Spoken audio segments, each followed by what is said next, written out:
Hello everyone and welcome to another episode of the UIM Completionist.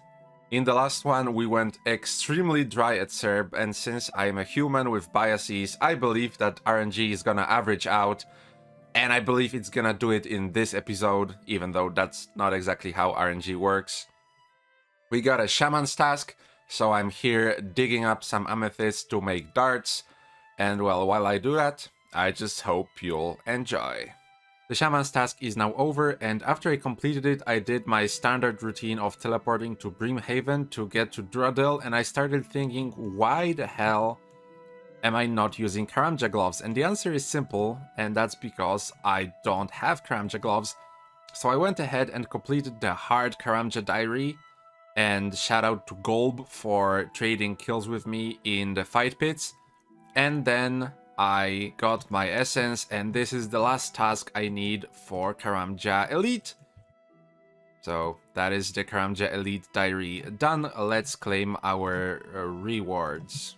And here we are at Pirate Jackie the Fruit, so I would like to talk about my achievement diary, and I completed the hard one. So the main reward for that is, on top of the antique lamp, the ability to enter the underground portion of the Shiloh village mine with the gem rocks, and since the mining buff, these are actually quite a decent mining plus crafting option for UIM.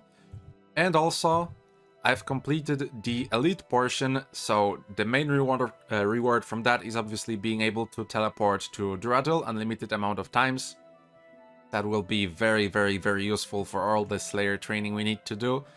And also a bunch of minor little rewards, most important from those being 10% chance of 2 tickets in Agility Arena. This will be huge when we're going for the Pirate Hook. That costs 800 tickets if I remember correctly, so that is a potential for a lot of time saved. And 1 free revive at the fight caves? Yeah, fight caves. The fire cave. And since I am pretty bad at fire cape obtaining, I'm sure this will be useful. The task we got from Duradel is Daganov, so back to DKs I go. Technically we don't need anything really important from them, but we still need all pets and Seer's Ring, Warrior's Ring, and Mad Battle Staff. So I'm inclined to go at Kings, and I'm recording this because it's still the most risky boss for UIMs. If you die here, it's pretty hard to reclaim your items, so I'm trying to psych myself up for entering. And yeah, that's probably the only boss that I still bring a teleport out to in a form of a one-click teleport instead of just the max cape. Sadly, Daganovs didn't give me anything this time, and I'm recording this here just so the video isn't only Duradel clips. But maybe, I'm starting to think that maybe since we got so blessed before at Daganovs that the RNG is averaging out now in the wrong way, if you understand what I'm trying to say. That we got really lucky before, and now the averaging out isn't us getting lucky for being dry at SERB, but being dry at SERB is averaging out for being lucky before. I think that makes sense. Would you look at that, we got DKs again. Rex is gonna spawn, yeah, here it is, but I just got the Archer's Ring, which is just money for the alt, but it's really good to see something at least.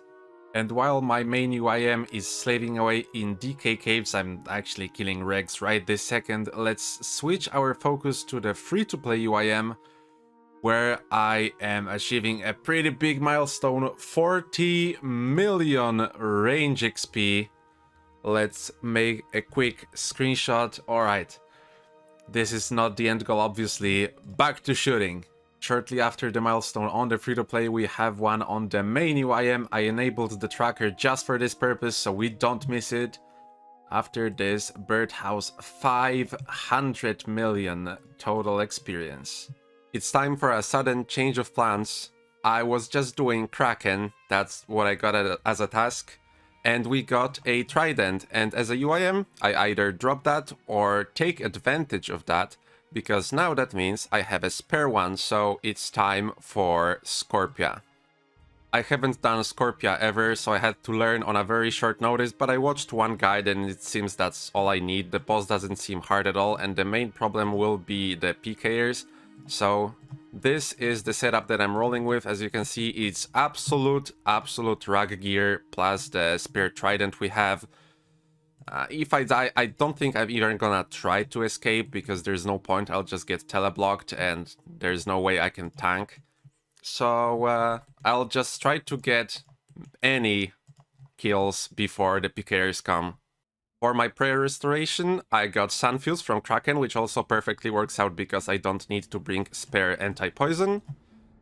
And for my ice spells, I bought the Ice Sacks from Last Man Standing. And there we go. That is the first kill done. Alright, so thoughts after the first trip. First of all, I hate that I cannot hit freezes, and not because I'm splashing, it's because I cannot click on those stupid little guardians.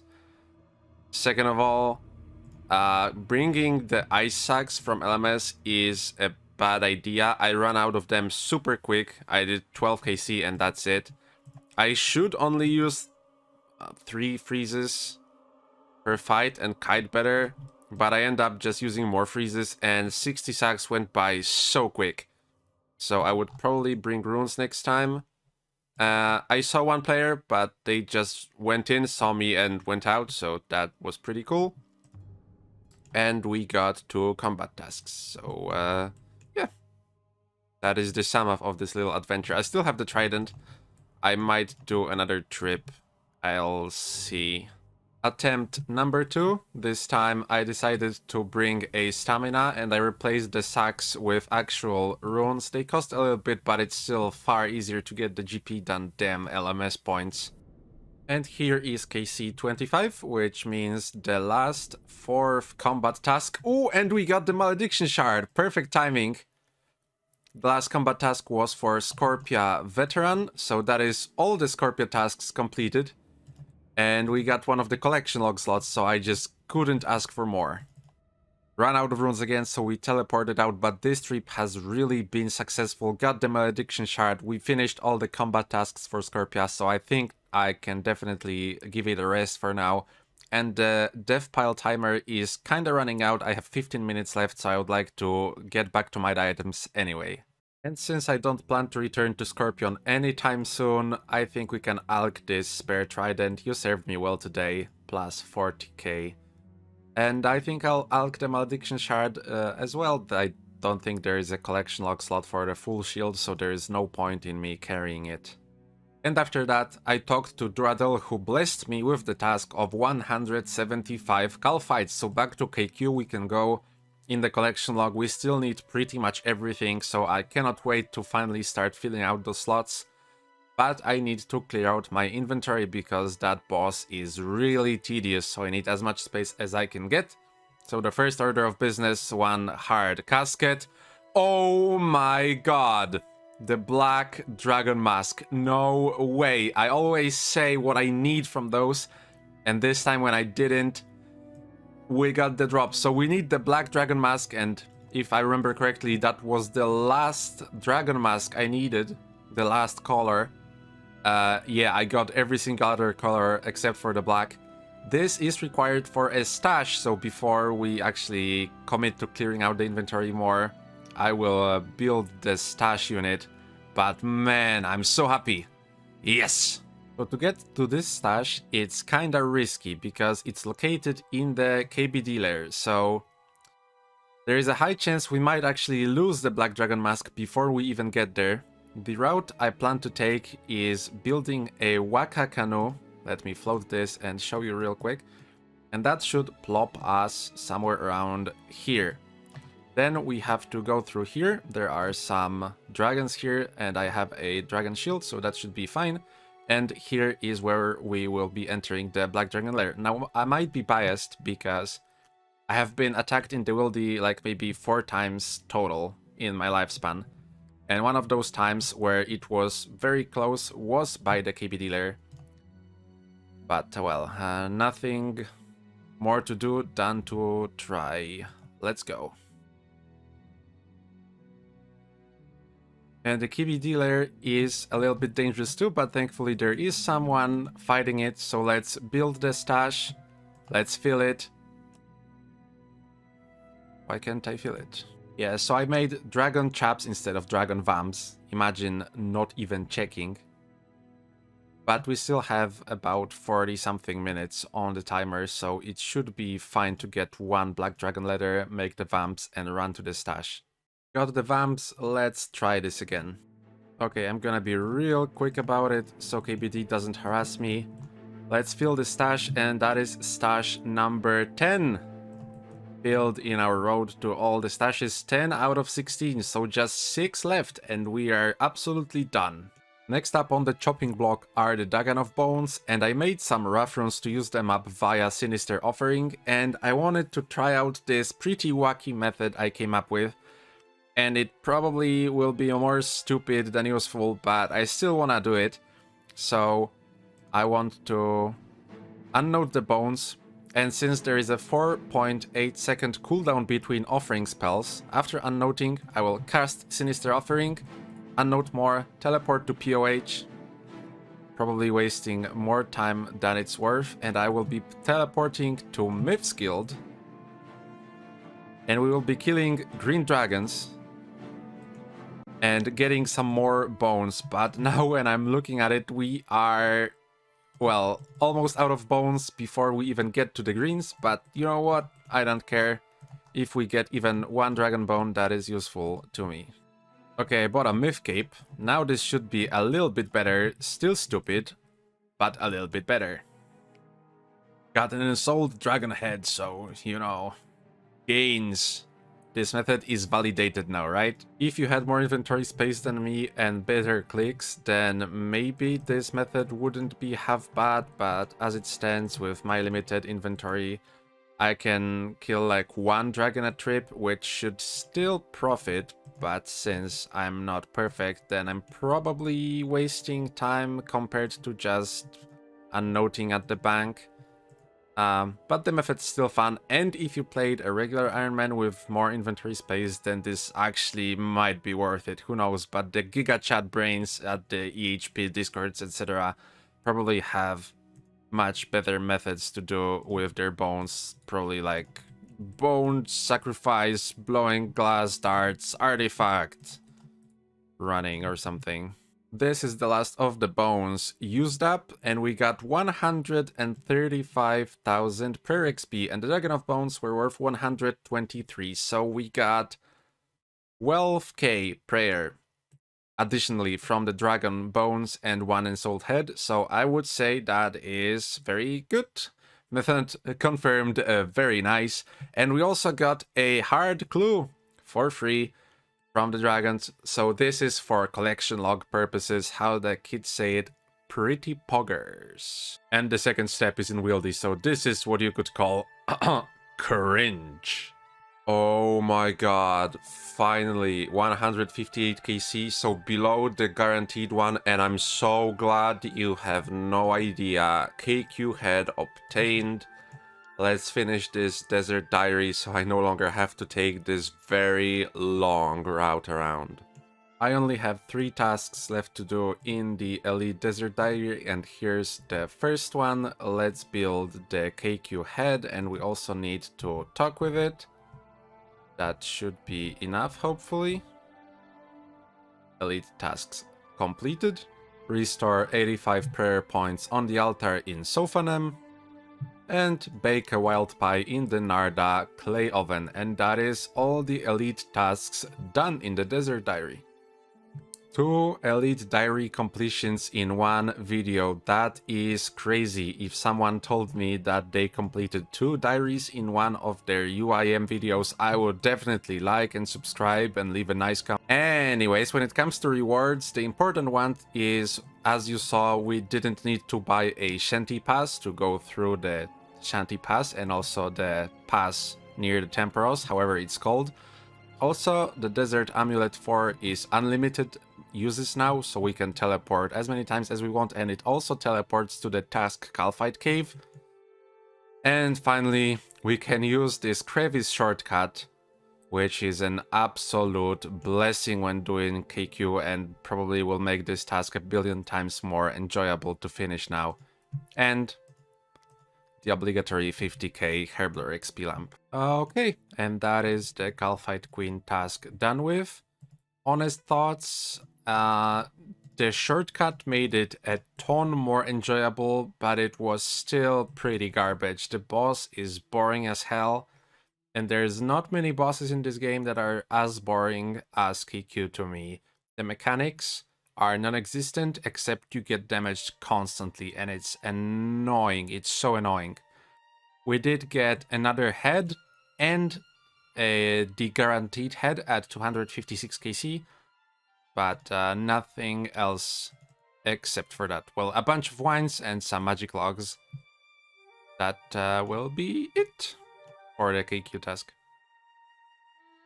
And as the last thing to do in this video, I would like to prepare myself to go to Bandos. There's a bunch of stuff we need from there for stashes, namely Bandos boots and the God Sword, and also getting the tassets and the chestplate would be pretty neato.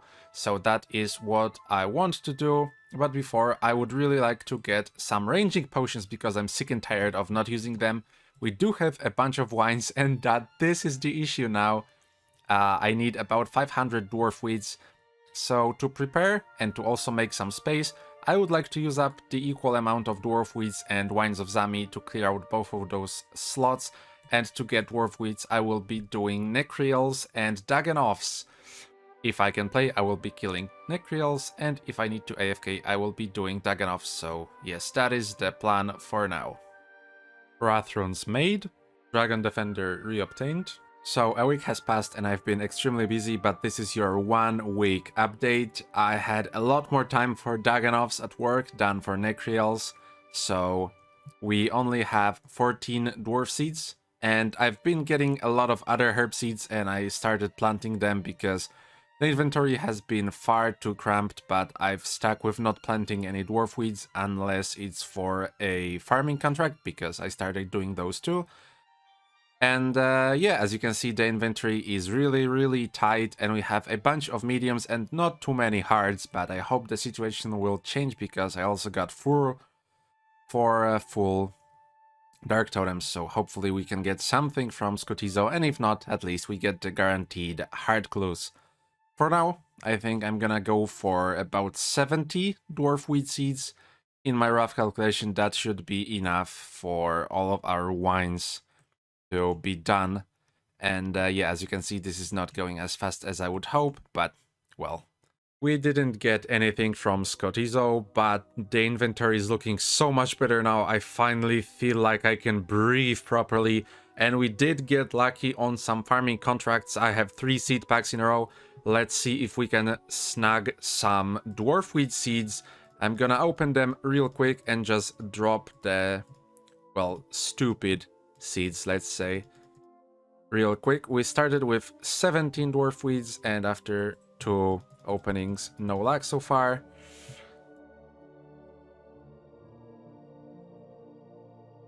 And yeah, rip. It's time for one of those rare moments on their free-to-play UIM. We are getting a level, and that is gonna be level 84 prayer this time. Oh, apparently they added those new combat level pop-ups, so this is 124 combat. Here's week 2 update, and we are roughly halfway there with the dwarf wheat seeds. Now, it takes me a lot longer than I hoped it would, and after 2 weeks of thinking, I'm not really sure if I want to go to Bandos anyway for now. So I might be doing this for little reason, but I'm sure we will use the range pots at some other place. In the meantime, here's 4 bird eggs for 4 nests.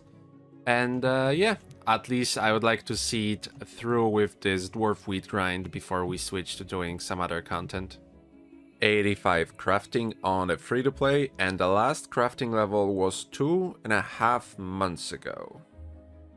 Week 3 update, and we are at 42 dwarf wheat seeds out of approximately 70 we need. But Thankfully, it might pick up soon, since for like over a week I've been stuck with this magic tree contract and I've been doing birdhouse runs a lot. And finally I managed to get a magic seed, so if we get lucky with this and the tree doesn't die, I'll try to make sure it doesn't. Hopefully I'll be able to go back to making contracts and we might be able to snag some dwarfweed seeds out of the contract packets. Yo!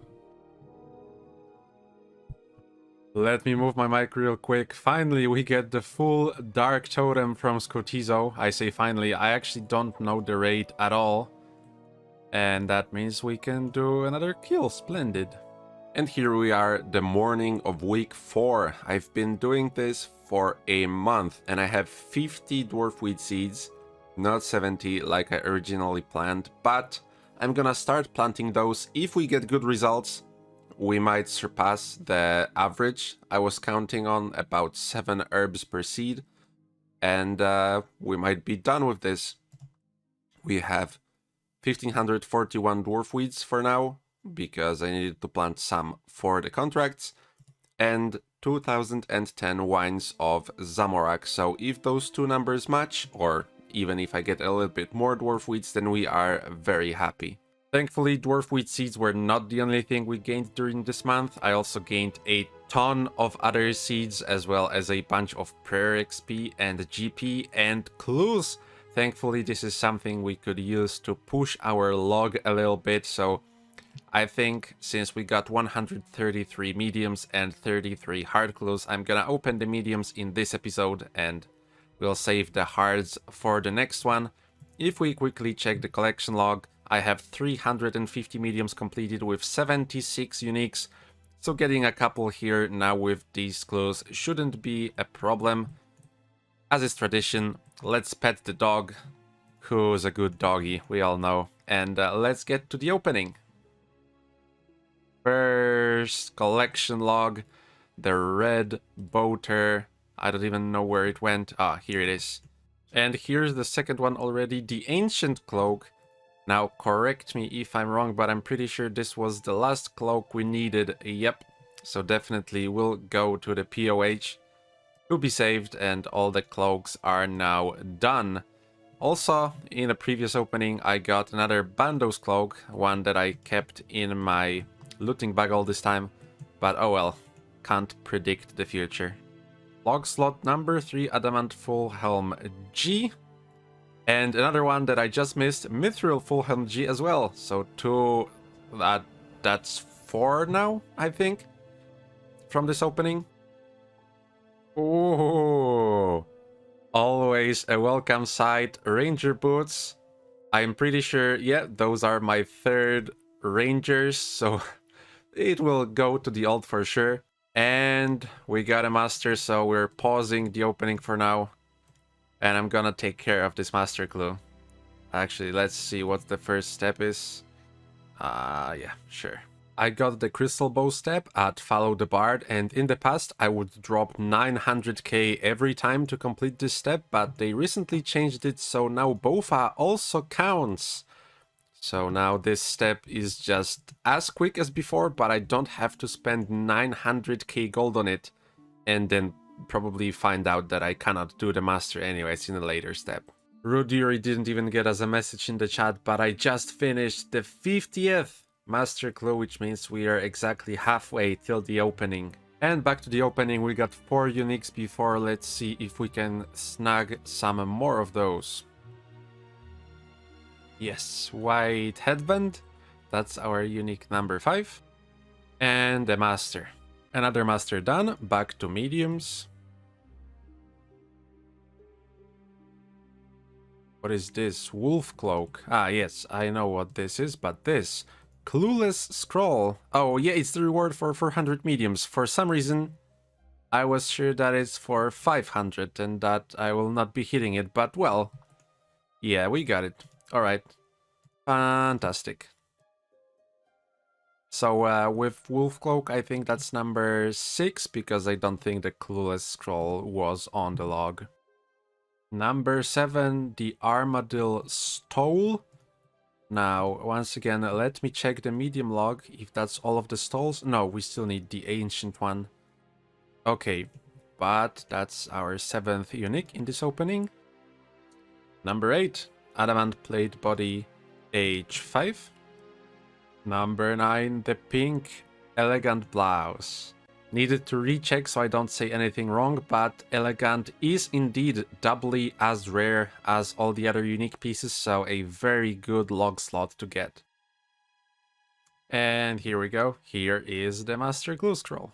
Before we get back to mediums, I have a mystery box to open. Fantastic, we got nothing. Alright. And another Master. The first step is a wieldy step, so I have to bank so I can go die and go to the wieldy safely. And if we withdraw all of the dwarf weeds I had stacked in my dev storage, together with all of the dwarf weeds I just picked, we have 2012, which is 2 more than the Wines of Zemi, and that was exactly 50 dwarf weed seeds, so we were pretty much on point with the dwarf weed herbs that I needed. And that means we can start making ranging potions, but I will leave that to the next episode. Okay, that master really was a slow one, and deep in my head I know they are rewards, but when you get one, it's such a terrible feeling. I just want to click more boxes and get more dopamine, but instead I have to drop everything and do the master, otherwise I'm losing out on potential master clues. Ooh! Iscarilius banner, and that's our 10th unique from the opening. And we're at 699 collection log slots, which means in those 30 we might find our 700th slot. And here we go, the ancient stall, the 700th collection log slot on the UIM.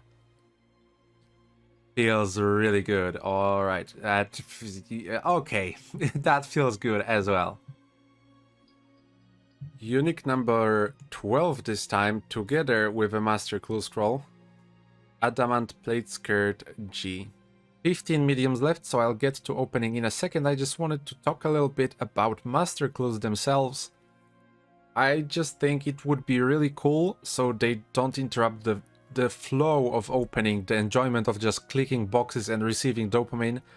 I think it would be cool if you could turn your Master Clues to Watson, so that you don't have to re-gear and go do a lengthy master in between your casket openings, because you don't see it behind the scenes, but I got my first master on a Sunday, and today is a Thursday, and I've been opening those medium clues ever since, and I just kind of have been busy at work, and I have very little time, so what happens is I finish all my duties for the day, I do the master, and I start opening clues, and when I get another master, it's time to bed. I cannot do another master, so it's taken me like 5 days to open all of those, and that's... It would be just great to be able to give Watson the clues and deal with them later. Anyways, rant over. Post-production preceding here with a little break. I just wanted to clarify, because when I'm listening to this recording it sounds like I was crying, and I want the game to be changed to accommodate for the fact that I don't have much time.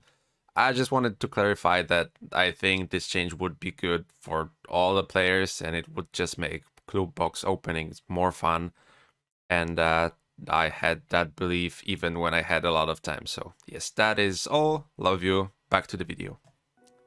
Let's open the clues. Yes, cat mask. Oh my god. Oh my god. So that's unique number 13 of the opening, I think. And the wolf mask with another Bando's cloak. That's 14.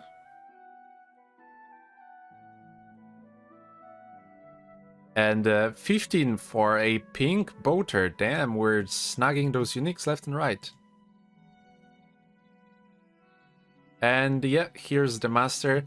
I'm gonna do something that I probably shouldn't. I'm gonna clear my inventory real quick, and I'm gonna just open those last 8. The first step is doable, so I'm gonna drop it here, and let's keep opening the last 8 clues. A unique already, Mithril Kite Shield G. That's... I lost track. 16, I think. We had the headband. Holy sandals. That's pretty nice. Loot. Oh, the loot beam. Let me pick this up so nobody snags it. And the last two. Alright. So 16 uniques still after having quite a substantial medium clue log fill. We still managed to snag 16 uniques from this opening and another master. But let me quickly scroll through the medium clue log. We are at 92 now, so the slots are becoming less and less free with every opening, but this one, very good. And that will be it for the video. It's hard to believe, but it's been 2 months in the making. I went ahead and checked the clip dates, and yeah, the earliest is from 2 months ago.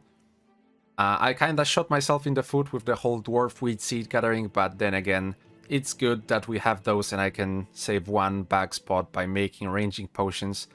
And I still have those 33 hard clue caskets that we're gonna open at the start of the next episode, and they will actually decide what we do next, because I started gathering those dwarf weeds just to be able to do bandos, but then at some point I realized that to do bandos you need a Zami item and a bandos item for the God Wars room, and while I have both Zami and bandos blessings, I don't have either of the boots, no bandos boots and no Zamorak boots, and those items would be perfect for grinding bandos, because otherwise I'm gonna use the crystal armor and bofa, and I don't really have space to bring any god item that would severely decrease my stats.